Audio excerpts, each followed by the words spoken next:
오늘은 순열에 대해서 알아볼 건데요. 간단하게 수학적인 내용부터 살펴보도록 하겠습니다. 순열은 영어로 퍼뮤테이션이라고 하는데요. 그렇기 때문에 NPR로 표현합니다. 여기 보시는 것처럼 NPR로 그래서 표현하게 됩니다. 즉 n개의 숫자가 쓰여진 공중에서 r개를 뽑아서 나열하는 거죠. 그래서 3개 중에 2개를 뽑아서 나열하는 거를 표현하겠다. 그러면 이런 식으로 쓰죠. 다음 페이지에서 실제 예를 보여드릴게요. 1, 2, 3, 3개의 공에서 2개를 뽑아 나열하는 경우의 수를 여기 나타냈는데요. 1, 2, 3, 3개에서 뽑으면 보시는 것과 같이 6가지 경우가 나타나죠. 여기서 주의할 점은 여기 있는 1, 2하고 여기 있는 2, 1이 같지 않다는 것을 아셔야 합니다. 그래서 순열이죠. 순열. 순서대로 열을 정해놓은 것, 순열입니다. 이거를 산술적으로 표현하면 어떻게 되냐면 NPR은 n-r 팩토리알분의 n 팩토리알. 그러니까 3p2는 3 팩토리알분의 3-2 팩토리알. 그래서 여기는 1 팩토리알이 되고 여기는 3 팩토리알이 되고 이거는 3, 2, 1 분의 1. 그래서 6이 나오게 되죠. 이렇게 표현이 됩니다.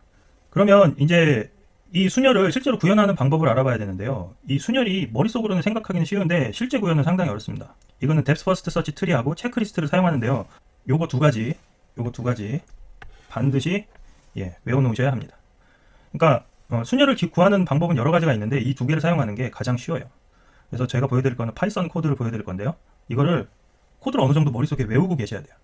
그래서 코드를 실제로 진행하기 전에 이 알고리즘이 어떤 식으로 움직이는지 한번 살펴보도록 하겠습니다. 그래서 3개의 공 중에 2개를 뽑아서 사용하는 그 경우의 수를 나타내 볼 거예요.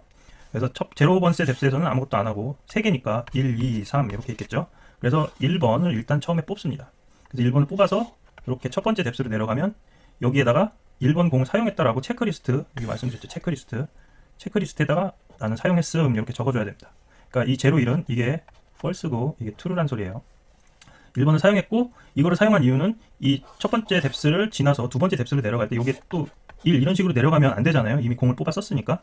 그렇기 때문에 이 체크리스트를 뒤져가지고 이 체크리스트가 사용됐는지를 확인을 해야 됩니다. 그렇기 때문에 이 체크리스트를 가지고 있는 거예요.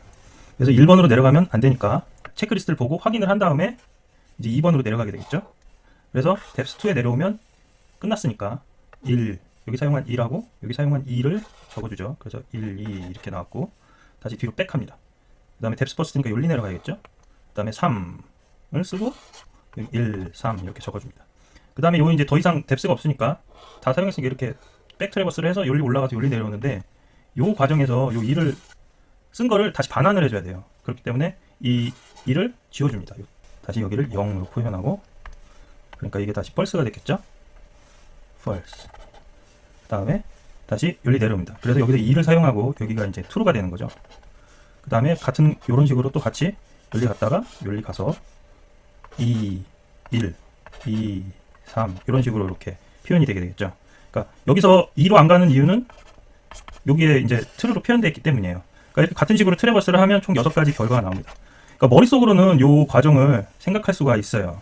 실제로 코딩을 하면 어떻게 할지 감이 잘 안 오거든요. 그래서 코딩도 보여드리겠습니다. 네, 순열을 이번에 직접 코딩을 해보겠습니다. 파이썬을 이용할 건데요. 보시면 3p2 3개에서 2개를 뽑는 거죠. 값이 이렇게 6개가 나오겠는데요. 요거를 한번 실제로 구현해 보겠습니다. 여기 구현할 때 이제 중요한 점 2개를 적어놨는데요. DFS를 이용한다. 첫 번째가. 두 번째 체크리스트를 이용한다. 그리고 순열은 이거 머릿속으로 생각하면 되게 쉬울 수도 있는데 실제로 코딩하면 복잡하거든요. 그래서 웬만하면 그냥 외우는 것도 좋은 접근 방법입니다. 실제로 해볼게요.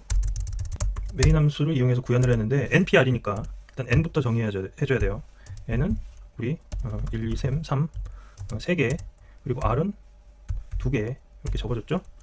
그리고 출력을 해줘야 되니까 어떤 값을 뽑았는지 출력을 해줘야 되니까 출력을 할 수 있는 리스트를 하나 만들게요. r개를 출력해야 되니까 여기다가 r을 곱해주고요. 2칸짜리 이 리스트죠. 그 다음에 result 그 다음에 체크리스트 있어야 된다고 말씀드렸어요. 요거는 이제 요 n 여기 얘네들 중에 어떤 게 사용됐는지 확인하기 위해서 체크리스트를 쓴다고 그랬죠. 그래서 0번은 안 쓰는데 그냥 n개로 만들어 줄게요. 그 다음에 이제 dfs를 호출해 줍니다.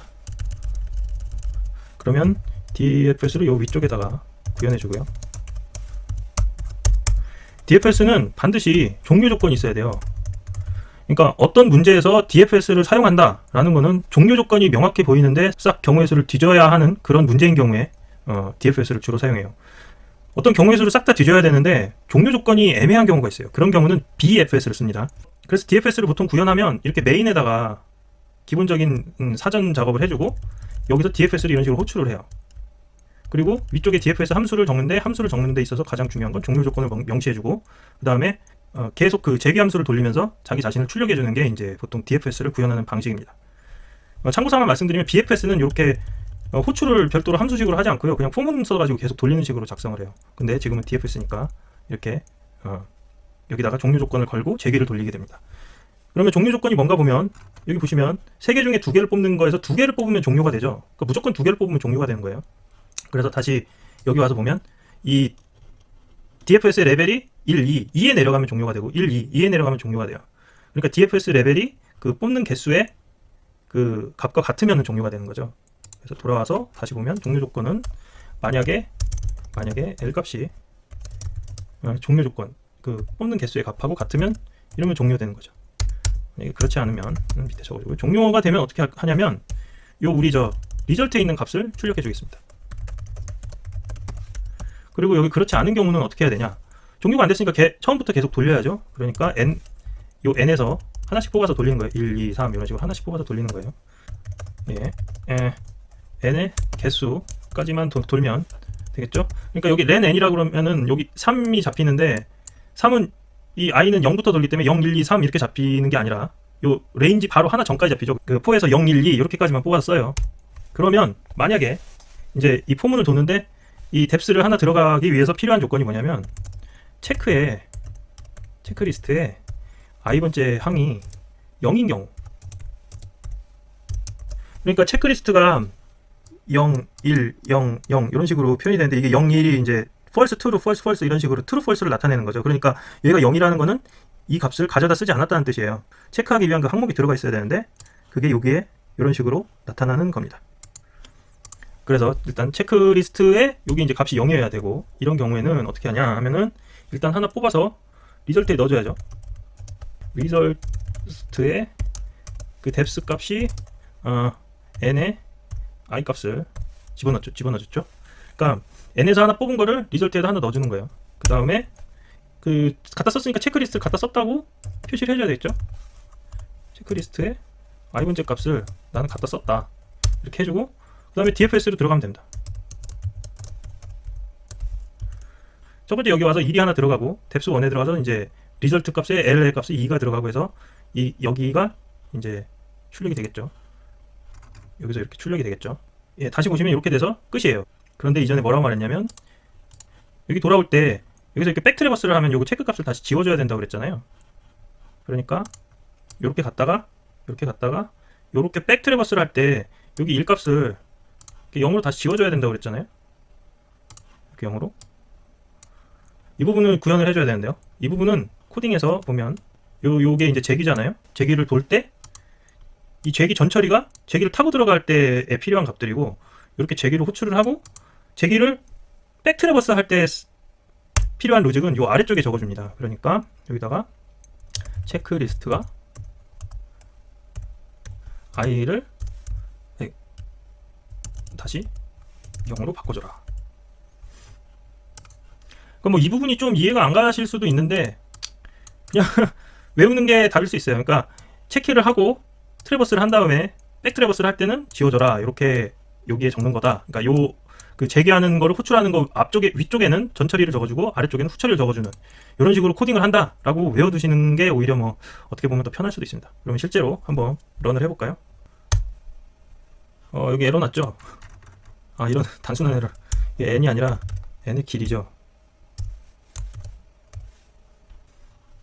네, 그럼 다시 실행을 해볼까요? 예, 이렇게 나왔죠? 1213, 2123, 3132, 6가지.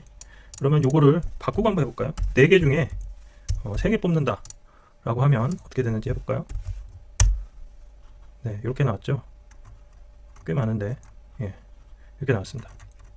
이렇게 코딩하면 좋은 방법, 이렇게 코딩하면 좋은 이유 중 하나가 이 뽑는 조건을 여러 가지로 변형할 수도 있어요. 여기 AA야, 이런 BB, CC 이렇게 들어있다 라고 할 때도 이거 그대로 그냥 쓰시면 돼요. 이거 코드를 대충 그러니까 이 코드 스트럭처를 외웠으면 이걸 그대로 응용해서 쓸 수가 있다는 뜻이에요. 자, 해볼까요? 자, 이렇게 나오죠? 이 3개 중에 3개 뽑는 거. 이렇게 3개 중에 2개 뽑는 걸로 바꿔서 해볼까요? 6가지. 이렇게 이제 응용도 할 수 있다는 뜻이에요. 그래서 실제로 코딩은 이런 식으로 되는데요. 제가 이 코딩을 그대로 살려두고 응용 문제를 하나 가져와서 요거를 재활용해가지고 그대로 한번 풀어보겠습니다. 네, 그러면 오늘은 여기까지고요. 예, 시청해주셔서 감사합니다.